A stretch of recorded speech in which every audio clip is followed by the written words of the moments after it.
आ रहा हूँ हम सबको इस मिसाल को अंदर तिजारत करने की इजाजत दे दे। अलगर बादशाह जहांगीर अंग्रेजों के और उन्होंने अंग्रेजों को इस हिंदुस्तान के अंदर तिजारत करने की इजाजत दे दी। और अंग्रेजों ने हिंदुस्तान के अंदर तिजारत करना शुरू कर दी। धीरे धीरे से तिजारत के जरिए से हिंदुस्तान के छोटे छोटे खित्ते पर कब्जा कर दिया। कहीं इस खित्ते पर तो कहीं उस खित्ते पर कब्जा कर लिया और वे मुसलमानों के ऊपर जुल्म सितम के पार तोड़ने शुरू कर दिए। उनको उनके हुकूक से महरूम कर दिया गया। और फिर 1857 ईस्वी में एक जंग हुई जिसमें 15,000 उलमाए किराम शहीद हुए।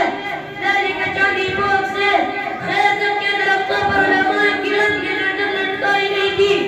इस हिंदुस्तान की आजादी के लिए शामली के मैदानों में उलमाए देवबंद दोनों का निशाना बने। इस हिंदुस्तान की आजादी के लिए बालाकोट की पहाड़ी पर शकील अहमद और शाह इस्माइल साहब ने अपनी जान दे दी। इस हिंदुस्तान की आजादी के लिए शेखुल हिंद शेखुल इस्लाम कालापानी गए। इस हिंदुस्तान की आजादी के लिए हजरत सैयद हुसैन मदनी मशहूर का वारमन जारी हुआ जिसका तहत मौलाना मदनी का शार लिए फिरती है बुलबुल चोंच में बुल, लिए फिरती है बुलबुल चोंच में बुल, शरीर नाज की गुर्बत कहाँ है उम्मत के नौजवान